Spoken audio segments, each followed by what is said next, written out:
ഇപ്പം രാജീവ് ചന്ദ്രശേഖർ എന്ന് പറയുന്നത് ഇന്ത്യൻ വ്യവസായ രംഗത്ത് ഭീമാകാരനായ ഒരു മനുഷ്യനാണ്. ആ ഒരു കണക്കിലെടുക്കുമ്പോൾ അദ്ദേഹത്തിന്റെ പേര് ഇപ്പൊ അംബാനിയുമായിട്ടോ അല്ലെങ്കിൽ പറയുന്ന രത്തൻ ടാറ്റയുമായിട്ടോ അപ്പൊ ആ ഒരു ലീഗിൽ തന്നെ വായിച്ചു വരേണ്ട ഒരു പേരാണ്. ഇപ്പോൾ അംബാനി നാളെ ഇവിടെ വന്നിട്ട് ഒരു റിലയൻസിന്റെ ഷോറൂം ഏതെങ്കിലും ഒരു CPM നേതാവിന്റെ വസ്തുവിൽ ഒരു വാങ്ങി തുടങ്ങിക്കഴിഞ്ഞാൽ ഉടനെ അംബാനിയും ഈ പറയുന്ന local committee secretary area committee സെക്രട്ടറിയും തമ്മിൽ ബിസിനസ് ഡീലാണെന്ന് പറയാൻ പറ്റുമോ? EP ജയരാജന്റെ ഇത്തരത്തിലുള്ള ബിസിനസ് ബന്ധങ്ങളാണ് ഈ CPM BJP അന്തർധാര എന്നതിന് ഉപയോഗിക്കുന്നത്. ഈ കോൺഗ്രസ് ഇപ്പോഴും അത് തന്നെയാണ് പറയുന്നത്. നിരാമയ, ഈ വൈദേകം, ഈ ബന്ധങ്ങൾ ഈ മുങ്ങിച്ചാകാൻ പോകുന്നവരെ എന്തെങ്കിലുമൊക്കെ കയറി കിട്ടിക്കഴിഞ്ഞാൽ അതിൽ കയറി പിടിക്കുക എന്ന് പറയുന്ന പോലത്തെ പരിപാടിയാണ് ഇപ്പോൾ കോൺഗ്രസ് ശരിക്കും പറഞ്ഞാൽ ഈ വിഷയത്തിൽ ചെയ്തുകൊണ്ടിരിക്കുന്നതെന്നാണ് ഞാൻ മനസ്സിലാക്കുന്നത്. ശ്രീ രാജീവ് ചന്ദ്രശേഖർ അദ്ദേഹം തന്നെ വളരെ കാര്യമായിട്ട് തന്നെ വ്യക്തമാക്കിയാണ് അദ്ദേഹത്തിന് ഈ പറയുന്ന നിരാമയമായിട്ട് എന്താണ് ബന്ധമെന്നും അദ്ദേഹത്തിന്റെ ജൂപ്പിറ്റർ ക്യാപിറ്റൽ എന്ന് പറയുന്ന ഫേമുമായിട്ട് എന്താണ് ബന്ധം. ഞാൻ എന്റെ വ്യക്തിപരമായ ഒരു അനുഭവം പറയാൻ പക്ഷേ ഈ ഒരു വാർത്ത ആദ്യമായിട്ട് വരുന്ന സമയത്ത് ഈ പറയുന്ന വൈദേകം റിസോർട്ടിൽ നിരാമയ ഇൻവെസ്റ്റ് ചെയ്തു, രാജീവ് ചന്ദ്രശേഖർ അത് വാങ്ങി എന്നൊക്കെ പറയുന്ന സമയത്ത് അന്ന് രാവിലെ ഒരു 8 മണി ആ ടൈമിൽ ഞാൻ ഇദ്ദേഹത്തിന് നേരിട്ട് വാട്സാപ്പിനകത്ത് മെസ്സേജ് അയച്ചു, സർ ഇങ്ങനെ ഒരു സംഭവം ഒരു വാർത്ത റിപ്പോർട്ട് ചെയ്യപ്പെടുന്നുണ്ട്, എന്താണ് എന്റെ യാഥാർത്ഥ്യം? അദ്ദേഹം തിരിച്ച് മറുപടി അയച്ചത് ഫേക്ക് ന്യൂസ് എന്ന് പറഞ്ഞിട്ടാണ്. ഒരു അരമണിക്കൂർ കഴിഞ്ഞപ്പോൾ അദ്ദേഹം എനിക്ക് തിരിച്ചയച്ചു not fake news, they invested എന്ന് പറഞ്ഞിട്ടാണ്. They means hmm? Niramaya Jupiter ക്യാപിറ്റലാണ്. അദ്ദേഹം തന്നെ പറഞ്ഞാണ് ജൂപ്പിറ്റർ ക്യാപിറ്റൽ എന്താണ്. അദ്ദേഹം അതിനകത്ത് ഒരുപാട് CEOമാരുണ്ട്, അതിനകത്ത് ഒരുപാട് അഡ്മിനിസ്ട്രേറ്റീവ് ഓഫീസേഴ്സ് ഉണ്ട്. അവരാണ് പോകുന്നത്, ഒരു സ്ഥലത്ത് പോകുന്നത്, ഒരു ബിസിനസ്സിൽ ഇൻവെസ്റ്റ് ചെയ്യുന്നതിന്റെ ഫീസിബിലിറ്റി സ്റ്റഡി നടത്തുന്നത്, അത് വർക്കൗട്ട് ആവുമോ ഇല്ലെന്നുള്ള കാര്യം നോക്കുന്നത്. അതിന്റെ റിപ്പോർട്ടിന്റെ അടിസ്ഥാനത്തിൽ മാത്രമാണ് അവർ ഇൻവെസ്റ്റ് ചെയ്യുന്നത്. അത് ഡെയിലി.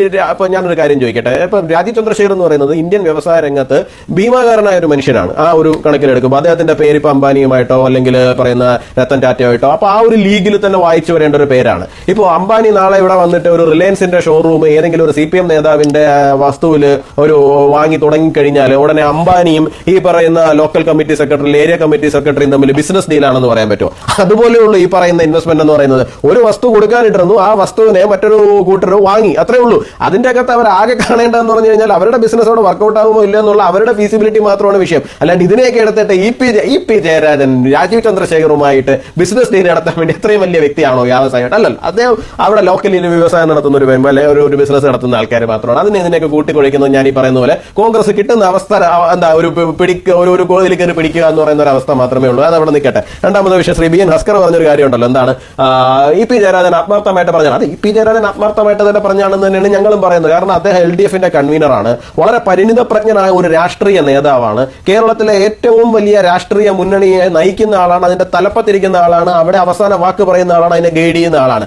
അദ്ദേഹത്തിന്റെ രാഷ്ട്രീയമായ കാഴ്ചപ്പാടിൽ നിന്നുകൊണ്ടാണ് അദ്ദേഹം പറയുന്നത് 3-4 സീറ്റുകളിൽ BJP 2ാം സ്ഥാനം. അതേ 2ാം സ്ഥാനം സ്വാഭാവികമായിട്ടുള്ള 1ാം സ്ഥാനം വരും എന്ന് പറഞ്ഞു കഴിഞ്ഞാൽ അദ്ദേഹത്തിന്റെ പാർട്ടി തോക്കുന്നാണല്ലോ അതിന്റെ അർത്ഥം. അപ്പോൾ ഒരിക്കലും അദ്ദേഹത്തിന് അങ്ങനെ പറയാൻ കഴിയില്ല. 2ാം സ്ഥാനം വരും എന്ന് പറഞ്ഞു കഴിഞ്ഞാൽ BJP അവിടെ കൃത്യമായിട്ട് ഫൈറ്റിലുണ്ട് എന്ന് തന്നെയാണ് അർത്ഥം. അതുകൊണ്ട് തന്നെ കേരളത്തിലെ രാഷ്ട്രീയ ഭൂപടത്തിൽ BJP കൃത്യമായി ഇടം നേടിക്കഴിഞ്ഞു എന്നുള്ള കാര്യത്തിന് കൃത്യമായ സർട്ടിഫിക്കേഷൻ തന്നിരിക്കുന്നത് കേരളം ഭരിക്കുന്ന മുന്നണി തന്നെയാണ്. അവരുടെ കയ്യിലല്ലേ സംവിധാനങ്ങളുള്ള, ഇവിടുത്തെ ഇന്റലിജൻസ് ഉൾപ്പെടെയുള്ള സംവിധാനങ്ങളുണ്ടല്ലോ. അപ്പൊ അവിടെ നമുക്ക് കിട്ടുന്ന റിപ്പോർട്ട്സ് ഉണ്ടാവുമല്ലോ. ആ റിപ്പോർട്ട്സിന്റെ അടിസ്ഥാനത്തിലാണ് അവർ പറഞ്ഞിരിക്കുന്നത്. അതുകൊണ്ടാണ് ഞാൻ പറഞ്ഞത് BJPയുടെ അത്രയും പ്രഗത്ഭരായ ആൾക്കാരെയാണ് ഫീൽഡ് ചെയ്തിരിക്കുന്നത് എന്നുള്ള കാര്യം. ആ കാര്യത്തിൽ ഇപ്പം കോൺഗ്രസിന്റെ പ്രതിനിധി ഇവിടെ വന്നിരുന്നിട്ട് ഇപ്പൊ കോൺഗ്രസിനെ സംബന്ധിച്ചിടത്തോളം BJP ജയിക്കണമെന്ന് ഒരു താല്പര്യവും ഉണ്ടാകാത്ത രാഷ്ട്രീയ പാർട്ടിയായിരിക്കും. അപ്പൊ അതിനകത്തുള്ള നേതാക്കളുടെ കാര്യമല്ല ഞാൻ പറയുന്നത്. അതിനകത്തുള്ള ഒരു രാഷ്ട്രീയ പാർട്ടി എന്നുള്ള നിലയിൽ കോൺഗ്രസിന് ഒരിക്കലും BJP ഒരിടത്ത് വളർന്നു വരുന്നതിനോട് താല്പര്യമില്ല. കോൺഗ്രസിന്റെ നിലനിൽപ്പിനെ ബാധിക്കുന്ന വിഷയമാണ്. അവർ ഒരു കാരണവശാലും സമ്മതിച്ചു തരാൻ പോകുന്നില്ല. BJP നിർത്തിയിരിക്കുന്നത് പ്രഗത്ഭരായ സ്ഥാനാർത്ഥികളെയാണെന്നോ അവർക്ക് ജയസാധ്യതയുണ്ടെന്നോ അവർ ജയിക്കാനുള്ള സാഹചര്യമുണ്ടെന്നോ ഒന്നും ഒരിക്കലും തന്നെ സേനാപതി വേണോ ആകട്ടെ മറ്റ് കോൺഗ്രസിന്റെ വക്താക്കളാകട്ടെ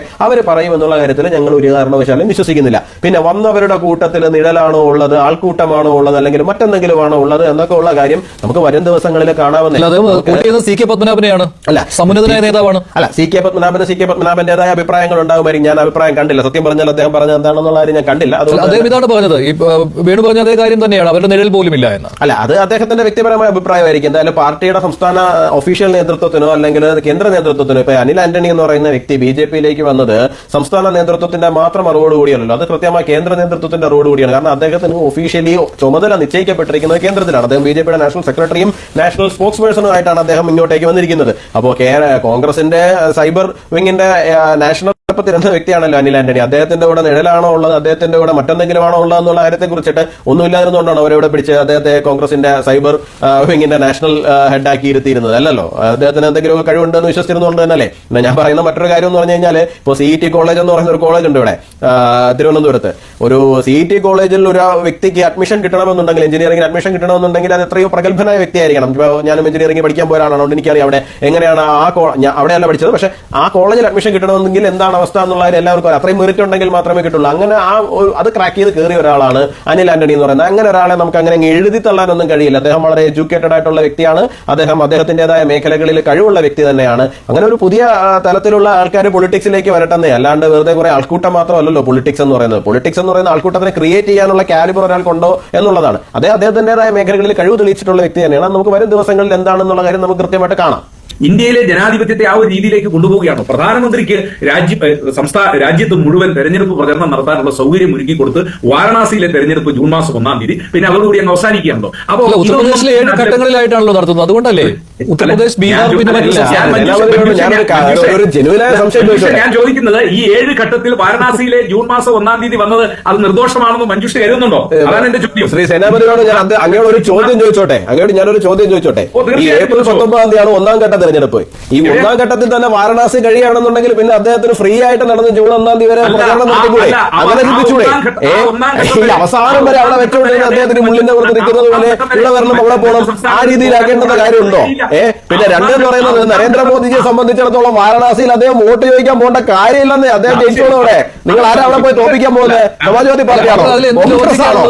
കേൾക്കുന്ന ആൾക്കാർക്ക് എന്തെങ്കിലും ലോജിക്ക് ഫീൽ ചെയ്യണ്ടേ? അവസാന ഘട്ടം വാരണാസി വെച്ചു എന്ന് അതുകൊണ്ട് എന്ത് നേട്ടമാണ്? എന്താണ് നേട്ടം? നരേന്ദ്രമോദിക്ക് വാരണാസിയിൽ അദ്ദേഹം പോയി പ്രചരണം നടത്തിയാൽ ജയിക്കാൻ പറ്റുന്നുണ്ടോ? പ്രധാനമന്ത്രിക്ക് നാട് മുഴുവൻ തെരഞ്ഞെടുപ്പ് ഇടയ്ക്ക് ഒരു ബ്രേക്കും ഇല്ല. അദ്ദേഹത്തിന് ഇടയ്ക്ക് ഒരിടത്തും പോകാതെ ഒരു ബ്രേക്കും ഇല്ല. എല്ലായിടത്തും തെരഞ്ഞെടുപ്പ് പ്രചരണത്തിന് പോകാൻ അദ്ദേഹത്തിന് സൗകര്യം ഉണ്ടാക്കി കൊടുക്കുന്നു. പോയില്ലെങ്കിൽ പോലും അദ്ദേഹം 5 ലക്ഷം വോട്ടിന് അവിടെ ജയിക്കുന്ന മനുഷ്യരാണ്. അദ്ദേഹത്തിന് ഇപ്പൊ വോട്ട് ചോദിക്കാൻ സൗകര്യത്തിന് അവസാനത്തേക്ക് വെച്ചു